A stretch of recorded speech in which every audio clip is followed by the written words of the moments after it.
They don't have borders in Europe. A division of Africa is what makes them thrive. Now, as bad as the word coup may sound, as rational beings, we must do well to critically look at the circumstances surrounding the coup that had just happened in Niger. Recall in 2020, Mali also experienced the coup, and in 2022, Burkina Faso experienced the coup. These are all African nations as well. Now, a lot of people are asking, why will Mali and Burkina Faso declare support for Niger, who just experienced a coup? Recall that after President Bola Ahmed Tinubu, the president of Nigeria, who also doubles as the Ecowas chairman, went ahead to give 59-year-old Tiane, who was the leader of the coup in Niger, 7 days to return power to Bazoum, who was the democratically elected president in Niger. Nothing has happened. Now, Mali and Burkina Faso went ahead to say that any military intervention in the land of Niger will be seen as an act of war. Does that mean anything to you? Now, the dots are beginning to connect. People are beginning to ask questions. Why will Malian president go and visit Putin some time ago? Do they have any diplomatic ties? Does Russia have any interest in the war that is going on? Now, if this doesn't mean anything to you, I'm going to be showing you a video of Julius Malema, who is the leader of the economic freedom fighters in South Africa. Recall that at some time he also went ahead to say that anybody that plans to touch Putin when he was about to visit South Africa was going to be seen as an act of war. I'll be giving you some details of that video because he opened a can of worms about the politics that is happening in the Western world and how it is affecting the African nation as a whole. Do well to stick around and listen to this video. I'll be coming back to wrap up this video and also give you some insight as to the happenings in the politics of the Western world and the African continent. Do well to also hit the comment section and let's know what your thought is about this video. I'll be here to continually serve you. My name is Moses and this is Think Tank TV. Where have you ever seen soldiers solving a problem? Soldiers don't solve a problem. The leadership must meet and discuss and come up with a binding decision. What peace did NATO take to Libya? Look at what you did to Libya to date. Because you are going after one man, you destroy the whole country. So if it brought peace in Norway, it has not brought peace in Africa. And our experience with NATO is not what you have experienced. And therefore, we respectfully disagree with that. We need to strengthen AU, give it more teeth to bite. The decisions of the AU must be taken and they must be firmly implemented by countries of Africa if we are going to say this is a serious continental body. You know, this thing of territorial threats, we know them here. We've got an army base here in Botswana. What is America doing here in Botswana? Why is Africa not in American borders? What do you call that? And you come and say imperialism and colonialism is finished. When people expand their territorial expansion through putting military bases at our borders. There's a military base here. A study has been conducted that a fighter jet that moves from that army base to the Union building will not take less than 2 minutes to bomb the Union building. If a war is declared with America, America does not have to assemble any resource from Washington or anywhere else to come here. They are already here. What do you call that? It's democracy. It's free world. We must celebrate that and say no, imperialism is no longer there. It's in our head. We understand what Putin is fighting against because we have it here. Here. What is it doing here? We never went to Asia. We never went to Europe. We never went to America. We are here. We don't establish bases anywhere. Why should you establish bases in military bases in our continent? And when we speak, it's called old-fashioned politics. That they are out of fashion. There's no such a thing as imperialism. When imperialism is breathing on our neck, yeah, we're not going to allow that. We are going to expose that American military base here all the time in the platforms we get, and educate our people that this is exactly what Putin is fighting against. America will not allow that. That Russia must go and establish a military base in Cuba with missiles facing the USA. They won't allow that. So we must not be allowed, we must not be asked to accept the things that you will not accept if they were to happen in your countries. And that's what we are talking about when we speak about NATO and peace not going together. The same thing with the European Union. Don't say, what are we going to ask from you? That's a big brother mentality. What are you going to ask from us? Yes, don't say, why should it be us who are asking? We're not asking for anything. We're fine. So let's relate as equals, not as a beggar and the big brother supplier. No, we will relate with the European Union. It's a necessary body. We'll relate with it, we'll respect it, and the respect must be mutual, and will engage on what is in the interest of our countries, not what is in the interest of the European Union. We're in a mess now. We've decommissioned our power stations because countries like the USA, like the UK have said to us, no, do away with these things. We are going to introduce green energy. Here's the money and all of that. People took the money. There is no electricity today.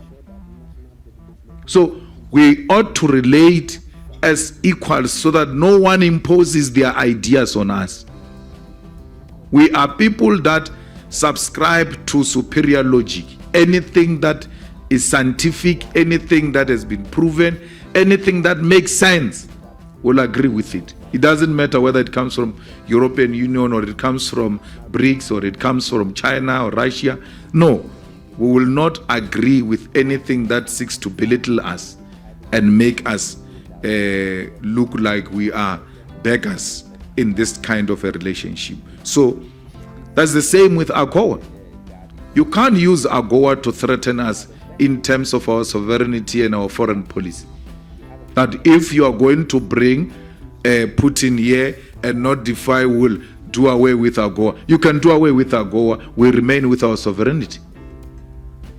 Should you strip us of our dignity because we are desperately looking for AGOA? That our foreign policy is now determined somewhere else. Which nation can be proud of that? That our foreign policy is determined somewhere because we are beneficiaries of AGOA. It can't be correct. Let's trade and have those benefits of AGOA out of mutual understanding and respect for each other's sovereignty and foreign policy.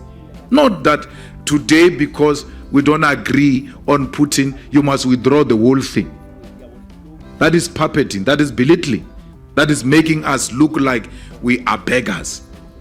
But let's remain with our dignity. Let's be beggars with dignity, not stripped of dignity and thinking that you are what you are not. You can't even make your own foreign policy determinations because AGOA will be taken away. That the original thought of the AU as OAU, it was to establish, the founding fathers wanted to establish a solid government. And they got defeated in that discussion. But the intention has always been to create a solid government from its inception. That we should come together and be one. And something came out of it, and it never went back to what it was supposed to be, a government, a united government of Africa. And that's what we'll advocate for ourselves as the EFF. Africa Free Trade is a movement in the right direction. But the first thing we need to do, which the AU must firmly resolve, is to do away with the visa for Africans. There should not be a visa for Africans. The same way the Europeans have one visa, they travel everywhere, they are one thing. What they have, they don't want us to have it. There shouldn't be a visa in Africa. Free movement of people should be allowed. And there's no one who's going to leave Nigeria to come and settle here. It's not true, that thing. It's a myth. I mean, I come from a province called Limpopo. We don't need visa to go to Johannesburg. But people are still there in Limpopo. They've not left Limpopo to Johannesburg. So doing away with visa doesn't mean automatically people are going to leave their homes to where the economy is prospering. It's not true. Johannesburg, Gauteng is doing much better than Limpopo. But the people are not leaving Limpopo to Gauteng. So why would people leave Lagos to here? For what? It's their home. They will come here, look for what they are looking for, and take it back where they come from. Will go to Lagos to do the same and come back home. We have a problem here of unemployment of South Africans who are told by the previous apartheid mentality and colonialism, brainwashed, that South Africa is superior, is better. They've got the best qualifications. They never go out of the country to go and look for jobs in other countries. Why?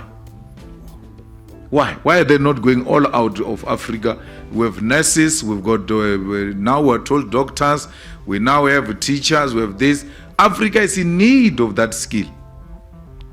You going to work anywhere in Africa, in Ghana, it doesn't mean you left your home.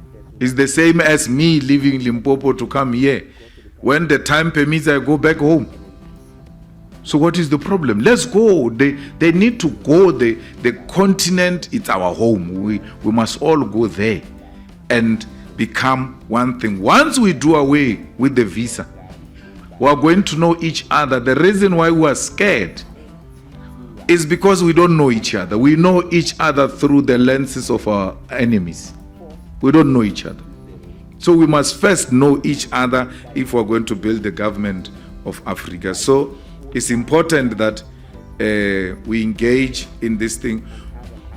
Free movement of people and goods, it will help us appreciate the existence of each other and bring us more closer for the unity of this continent.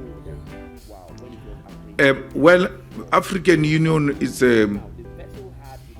it's a meeting of friends who don't even call each other to order.